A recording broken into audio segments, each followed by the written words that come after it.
affected by certain incidents, right? So this is the nervous system, all right? The overview. You may look at the notes and also the reference. We can most of the notes are adapted from Jonathan's Flex and also Gilbert's 2010s, which is the 9 editions of Human Biology. This is the two main references that I use for this course. All right. So if we look at the overall structure and the cell type, the vertebrate central nervous system or the CNS consists of the brain and spinal cord. Okay. All right, and is formed from the neuroplatin of the early embryo. Right. So the peripheral nervous system or the PNS consists of the crania, the spinal and autonomic nerves, and other associated ganglia. And you should know, okay, the differences between the CNS and also the PNS. I believe you have learned this during your maybe your pre-U and your Form 5 or maybe Form 6. Yeah? I'm very sure you have learned this. And it is formed from the neural crest, from the epidermal plateau, and also from the axons growing from the cell bodies in the CNS. And the nerve cells or the neurons of the CNS generally have numerous dendrites receiving inputs from other neurons and one axon emitting signal from the cell body and connecting to the dendrite tree of the numerous other nerves. Okay, we're gonna look at this in more detail later. All right. So if you look at the structure A, we also will learn this in animal physiology later in the second semester. Yeah, we're going to look at different animal nervous system. And if you look at this, we know this is the mononeurons. Okay, motor neurons, where they consist of the axons, the myelin sheaths, okay, the cell body, and the dendrite, right? And this is the sensory neurons. The structure is slightly different. You can see the cell body actually in between, yeah, in between the two ends of the dendrite, and you can see the interneuron, very different, the structure. So it's very interesting to see the different structure of the morphology of the neurons, okay, be it motor neuron, sensory neuron, or interneuron. Right, and this is the astrocyte, okay, the astrocyte, this is the oligodendrocyte and epidermal cells and also the microglia cells. So you can see all of these nervous systems, the nervous cells, they look very different in terms of the shape and the structure. Right, so the human brain containing approximately 10 to the power of 11 neurons, and each of these form the synapses with around 10 to the power of 3 of others. And the capabilities of the system depend very, very largely on the placement and the connectivity of the neurons, which is achieved during the embryonic development. So if you look at this, the brain, okay, the brains, you can see we have this the pineal body here, and we have the optic tectum, and this is the midbrain, okay, midbrain. This is the cerebellum, and of course this is the spinal cord, right? And this is the medulla, right? This is the medulla, and this is the hypothalamus, and you have the pituitary glands here. We have the posterior pituitary glands and anterior pituitary glands. We have the optic chiasma here, and we have the diencephalon here. Okay, diencephalon. We have the olfactory lobe here, right? And the cavity of the telencephalon and the right hemisphere of the telencephalon. Okay, so these make the overall brain. Okay, and if you look at the neural relations, okay, they are actually very interesting subject to study. They are all developed from the neural ectoderm. Okay, and neural ectoderm can be divided into the outer ectoderm, which is the epidermis, right? The in the middle, or which is just right beneath the outer ectoderm, which is a group of the migrating cell that we term as the neural crest cells, and also beneath of the neural crest cell, that is a neural tube. Okay, and all of these outer, for example, the epidermis, the neural crest cell, and neural tubes, they will further develop into different structure. For instance, the epidermis, it will further develop into the epidermis, the hair, the nail, the subaxis of glands, the olfactory epitheliums, the mouth epitheliums, glands, and cornea. And from the mouth epithelium is further developed into the anterior predatory, the tooth animals, and also the cheek epitheliums. And interestingly, the neural crest cells further develop into the peripheral nervous system, the adrenal medulla, the melanocyte, the spatial cartilage, and also the dentines of the teeth. And from the peripheral nervous system, they can further divide it into the swan cell, the neuroglia cell, the sympathetic nervous system, and parasympathetic neuron. And from neural tube, they can further develop from the brains, the neural pituitary, the spinal cord, motor neuron, and retinal.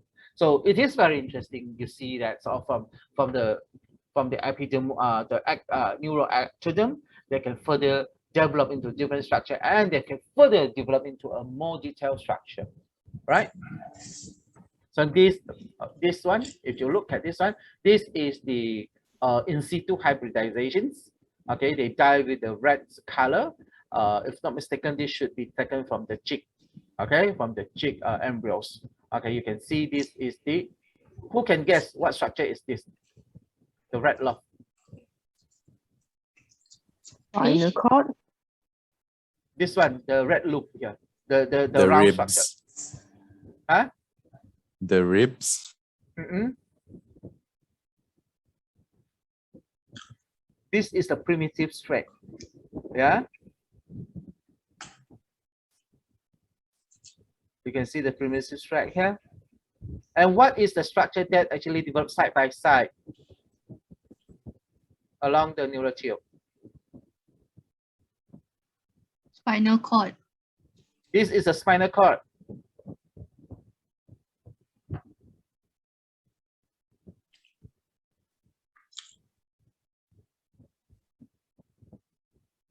Yang bulat-bulat ni nampak tak? Bulat-bulat ni nampak tak? Nampak. Apa benda tu? Somite. Somite. So, nanti kita tengok ya. So, neural relations, there are two major ways of forming the neural tube. Okay, one is the primary neural relations, whereby the cells surrounding the neural plate direct the neural plate cell to proliferate, invaginate, and then pinch off from the surface to form a hollow tube, which is a neural tube. And the secondary neural relations is the neural tubes arise from the solid cord of the cell that sink into the embryo and subsequently hollow out or cavitate to form a hollow tube. So we have two different types of neural relation. One is a primary, one is a secondary. And the process of forming the neural tube are slightly different. Okay, if you look at the movement, this one, okay, this is a primary one, right? This one is invaginate, yeah, they invaginate here, and at the end, these two edges, they will touch each other, and then they form a hollow tube, which is the neural tube later. And this one is the cavitations. This one is where this is a solid cord of the cell, and then they cavitate, and cavitate, and then form a hollow tube. And this is the secondary neural relations, and this one is the primary neural relations. Can you see that? Can you see the difference? Yes, doctor. Yes, sir. Okay.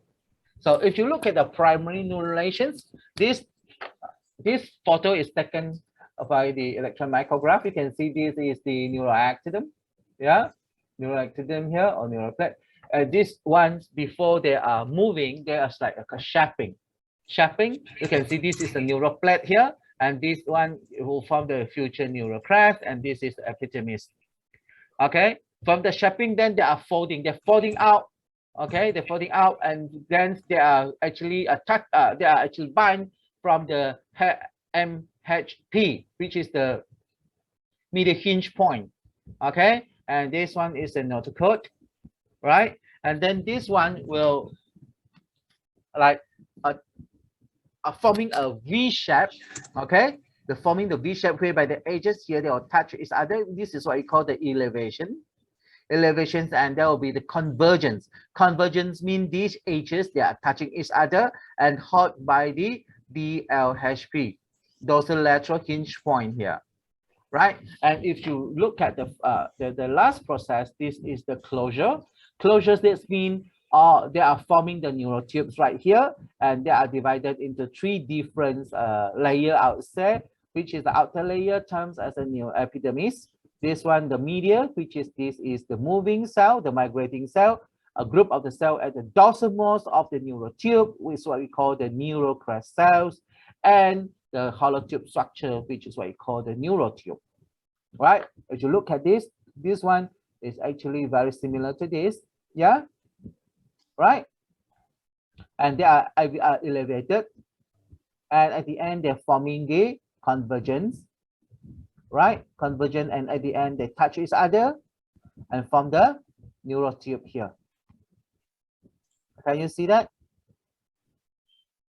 Right? Yes. This is the neural tube, and this Yes, one, doctor. this two is the somite. Right? Boleh ah? Boleh nampak ah? Boleh. And also the Boleh. migrating cell, which you cannot see here. Right? Boleh ya? Kalau suruh kamu draw A sampai D and then you discuss the developments of the primary neurulation, boleh kah? Oh, okay, boleh. Teruskan muntah kamu. Teruskan. This one ini belum susah lagi tau. Nanti I show you yang lebih susah lagi. I don't know whether it's in my slide or not. Okay. So the formations and the shaping of the neural. The neural plaques, you can see the process of neurulations begins when the underlying dorsal mesoderm signal the ectodermal cell above to elongate into the columnar neural plate, right? And their elongated shape distinguishes the cell from the prospective neural plates from the flatter pre-epidermal cells surrounding them, and the neural plate is shaped by the intrinsic movements of the epidermal and also the neural plate regions. Okay, the intrinsic movement here could be the is what we call just now here. This is the invagination. Okay, this is what we call the intrinsic movement. Okay. And you can see from stage 2, stage 4, stage 6, and stage 7, this is the developments of the neurulations of the cheek. You can see this is the area of the pellucida, and this one is a primitive stripe here. And you can see there's a knot, what you call the Hansen knot, whereby they move from the anterior to the posterior. Okay, and this is the neural fold, the somite, and also this is the knot moving from the anterior to the posterior. Right, so if you look at the bending of the neural plate, right, bending of the neural plates involve the formations of the hinge area where the neural tubes contact around the tissue. Okay, and in this region, the presumptive epidermal cell adhere to the lateral edge of the neural plate and move towards the midline. Okay, towards the midline. This is the medial hinge point here. All right. All right, the birds and mammal, the cell at the medial lines of the plates are called the medial hinge point, the MHP, not MPH, MHP, right? And the MHP cell become anchored to the notochord and then form a hinge where the notochord increase the height and to become the wedge cell. They increase this one, okay? Then the cell become elevated, they increase, okay, making them become more directed, and then shortly after that, the two other hinge regions form the furrow. This one, okay, the hinge regions,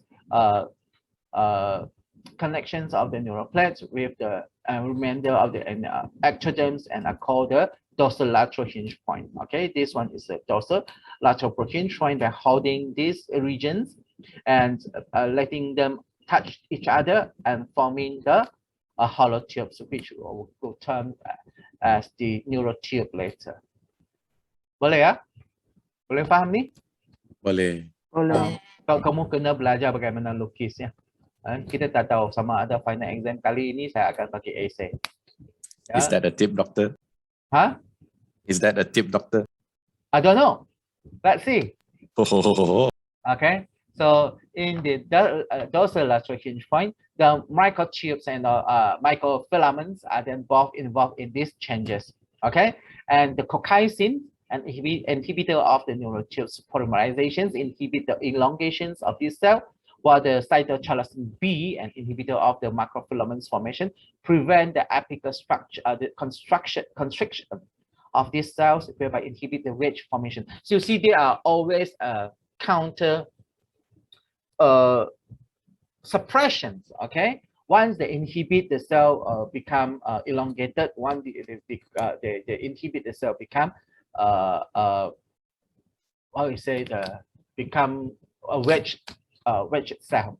So they are always a control. Okay, a counter check of the processes in this. And actually there are many genes involved, but probably in this lecture we omit that out. Okay, so the extrinsic forces are also at work, where the surface ectoderm of the chick embryo pushes towards the midline of the embryo. Okay, they push them here and they converge and then they touch each other at this stage. Okay, and this one is the one that I hope you can draw this picture, because this picture is what I drew when I studied in UK before. Okay, the closure of the neural tubes. It's a very beautiful picture, I would say. Okay, so the closure of the neural tubes as a pair of neural pore are brought together at the dorsal midline. Okay, they close at the closure begins at the anterior and slowly at the posterior. Okay, so the four adhere to each other, and then the cell from the four will merge. Okay, they will merge, and then the closure of the neural tube does not occur simultaneously throughout the ectoderm. Okay, they are not actually. Okay, because this one will close first, but this one, there's still a primary neurulations occurring at this region, at the posterior regions. So the neurulations in the cephalic, which is the regions, the head region, is well advanced, while the caudal or the tail regions of the embryo is still undergoing gastrulations. So you can see this is a much mature part, and this one is less. Okay, so the regionalizations of the neural tubes occur as a result of the change of the shape of the tube, where this swelling of the constriction defined brain compartment. Okay, in the anterior region, and the two open end of the neural tube are then called the anterior neural pore and the posterior neural pore. Right, you can see actually this one is a much thicker at the anterior part compared to the posterior part. Even the neurulations has completed here, but the gastrulation is still occurring at the posterior. Okay, so you can see they are not simultaneous. Are you able to draw this, class? Is I ask you to draw? Maybe. maybe we need practice. It's very easy actually. Okay, it's very easy, not that difficult, because you understand the structure, right? Okay, what happened if the neural closure fail? Okay, this may result in spinal bifida and also anencephaly. So different neural tubes defect are caused when various part of the neural tube fail to close. Okay, so the first one is the failure to close the human posterior neural tube regions at day 27, or the subsequent rupture of the posterior neural pore shortly thereafter, results in a condition what we call the spinal bifida. All right. Okay, you can see, and I've seen this baby before, and really scary. Yeah, and you guys should be very grateful, because you do not suffer from this defect of neural tube defect. Okay, and failure to close the anterior neural tubes regions result in a lethal condition, what we call the anencephaly. Okay, here the forebrains remain in contact with the amniotic excrete and subsequently degenerate. You can see this is the normal baby. Yeah, the anencephaly whereby the anterior parts was missing. Okay, and also the final bifida whereby the failure closure of the neural tubes. Okay, approximately at the 27th of the development. Right. And humans' neural tubes closure requires certain genes such as the PAX3, Sonic Hedgehog, and also the open brain. Okay, these three are playing major role in the neural tubes closure. Okay, these three proteins. Okay, and dietary factors such as alcohol or folic acid. Okay, the folic acid also appear to be critical, as has been estimated about 50% of the human neural tube defect could be prevented by taking folic acid. That's why if you want to get pregnant, you want to get baby, yeah, usually you take the folic acid 3 months or 6 months before you really plan for your baby. So folic acid is very, very important to be taken for mom to be lady. Okay, so the U.S. Public Health Service take 0.4 milligrams of the foliate daily to reduce the risk of the neural tubes defect during the pregnancy. See, this from the developments of biology, we know. Okay, we know the failure may result from certain insufficiency of the diets. Okay, so this is one of the contributions of the developmental biology. So if we look at the N-cadherin and E-cadherins, this suppressions of the neural tube to form a closed cylinder is mediated by the expressions of the cell adhesion molecule. And originally, the cell of the neural tubes expressed the E-cadherin, but later replaced by the N-cadherin and also the N-cam.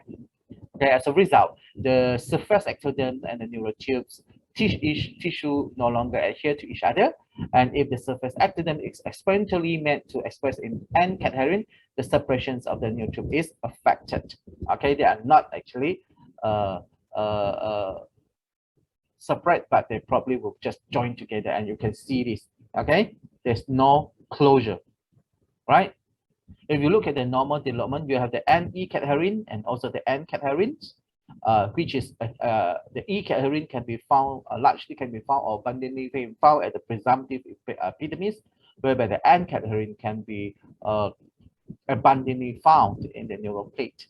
So you can see each of these N-cadherin and E-cadherin, they're actually playing a very important role in the as a adhesion molecule, whereby they adhere together, they bind the cell together. And at the end, this one will form the neural tube, and this one, which is the presumptive epidermis, will be pinched off from the neural tube, forming another layer. And also beneath this presumptive epidermis, there is a group of the cell, what we call the neural crest cell, will migrate out from this. And neural crest cell also very, very important cells, which will form many structure in the later of development. Okay, so if you look at the secondary neurulations in frog and chick, the second neurulation is usually seen in the neural tube of the lumbar and also the tail vertebrae. So in both cases, it can be seen as a continuation of the gastrulations. And in frog, instead of involuting into the embryo, the cell of the dorsal blastophore lip keep growing ventrally. Okay, they go to ventral regions, and the growing regions of the tips of the lips is what we call the caudoneural hinge, right? This region. But you can see there's the difference between the neurulations in chick and also in frog, and also the intrinsic movement also different. All right, I hope you can differentiate between the primary neurulations and secondary neurulations, and also the intrinsic movement that involved in these both neurulations. All right? Boleh faham ya? Boleh. Right. The differences of the neural tubes where the anteroposterior exit, you can see the early the mammalian neural tubes is a structure, okay? And then the anterior regions, the neural tubes balloons into the three primary vesicle, which is the forebrain, or we call it a proencephalon, a midbrain which is a mesencephalon, and hindbrain which is a rhombencephalon. Okay, if you look at this, okay, the forebrain can further be divided into the telencephalon and diencephalon. Midbrain, they don't subdivide them, but for hindbrain, they subdivide them into the metencephalon and myelencephalon. And each of these regions, they can further develop into different types of the structure in the later development.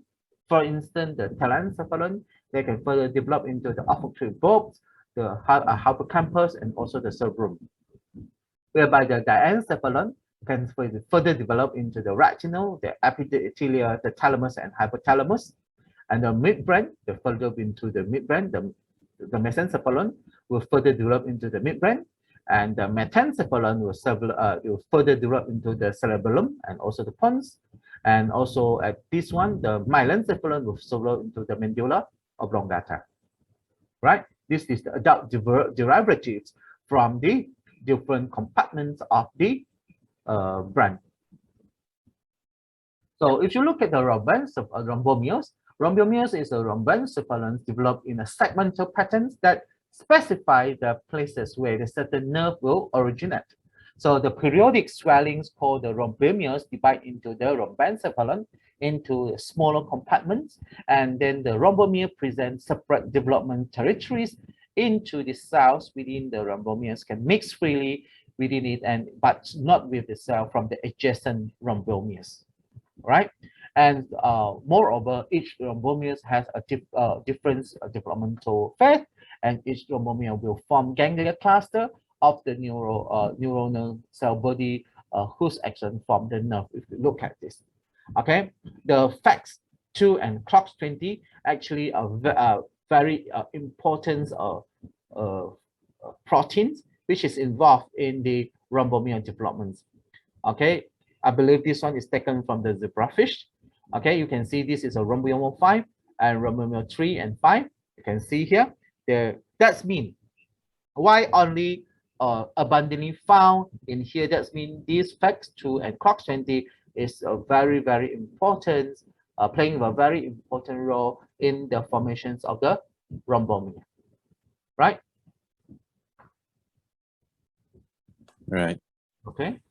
So if you look at the differentiations of the neural tube from the dorsal ventral axis, the dorsal region is placed where the spinal region receive input from the sensory neuron, while the ventral region is where the motor neuron reside, okay, or where the neurons can be found. So in the middle are the numerous interneuron that relay information between them, and the polarity of the neural tubes is induced by the signal coming from its intermediate environment. And the dorsal pattern is imposed by the epidermis, while the ventral pattern is induced by the notochord cords. You can see there are many genes that are involved. For instance, the BMP4 and 7 in the ectoderm. Okay, the Sausage hedgehog, the SHH in the notochord, and also the Sausage hedgehog also can be found at the foreplate. Foreplate is also one of the central information center for the genes. Okay, and also if you look at the DGF super beta family, okay, the BMP4, 7, 5, at the dorsal and activin, they all expressed as the dorsal regions. Okay, right? Okay. So you can see, okay, this is the gradient of the DGF family at the dorsal regions and the gradient of the Sausage hedgehog at the ventral regions. Okay, we have the roof plate, we have the foreplate here. Okay, and both of these roof plate and foreplate is the central region for the information. Okay, where the genes are expressed. And this further can be divided into the D1, D2 interneuron, D3 interneurons, and V1, D2 interneurons, and motor neuron, and V3 neuron, right? So this is what you can see from the neural tube development from the dorsal to the ventral axis.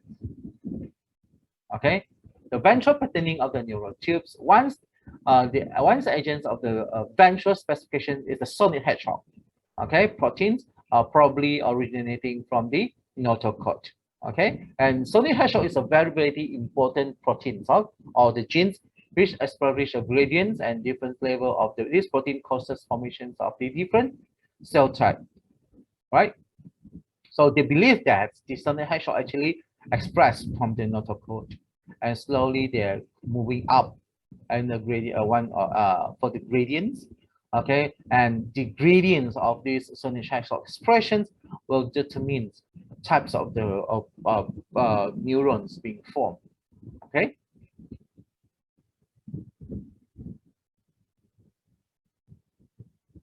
And if you look at the tissue architecture of the central nervous system, the neurons of the brain are organized into the layer which we call the cortex and the cluster, which is the nuclei of each having different function and connection. Right, the original neural tubes is composed of the germinal neural epithelium, which is a one cell layer thick, and has been shown that all the cells of the germinal epitheliums are continuous from the luminal surface of the neural tube to the outside surface. But that's the nuclei of the cell are different. You can see here, these are the lumens of the neural tubes here. Okay. Okay, there's it's like we call this a G phase, this is the M1, this is the G1. Yeah, this is the cycle. All right, this is the cycle of the cell cycle of the neural tube here. Okay, and this one is the lumens of the neural tubes. You can see they are very beautiful. This is taken from the electron micrograph, and you can see how the architecture of the central nervous system you know, how they're being laid out. Right? So if you look at the spinal cord and also the medulla organizations, as the cell adjacent to the lumen continue to divide, the migrating cell from the second layer around the original neural tubes. Okay, this is the neural tubes. You can see these are dorsal root. Okay, and this is the marginal layer. This is the mantle layer. And in between here, you can actually see this is the sensory neurons, somatic motor neurons, and you can see this is the interneuron here. This is the dorsal root ganglia, the DRG, and this is a spinal nerve, and this is one is the secondary neuron. So the layer become progressively thicker as more cells are added into it from the germinal neural epithelium, and this new layer is what we call the mental zone. Okay. And the germinal epithelium is now called the ventricle zone. The mental zone cell differentiate into both neuron and glia, right? Become the dorsal ganglia, and the neural connections among themselves and send forth the axon away from the lumen, thereby creating a cell pro-marginal zone. And eventually, the glia cell will cover many of these axons in the marginal zones in the myelin sheath and giving them a whitish appearance. Okay. And hence the mental zones containing the neuronal cell body is often referred to as the gray matter, and the axonal marginal layer is often called what we call the white matter. So I believe you have heard of gray matter and also the white matter, isn't it? Yes. Okay, right, good. So this is a spinal cord and medulla organization cerebral. Okay. Just omit it. This is we're not going to talk about this. Okay, but if you look at the adult stem cell, it has been generally thought that once the nervous system was mature, no new were born.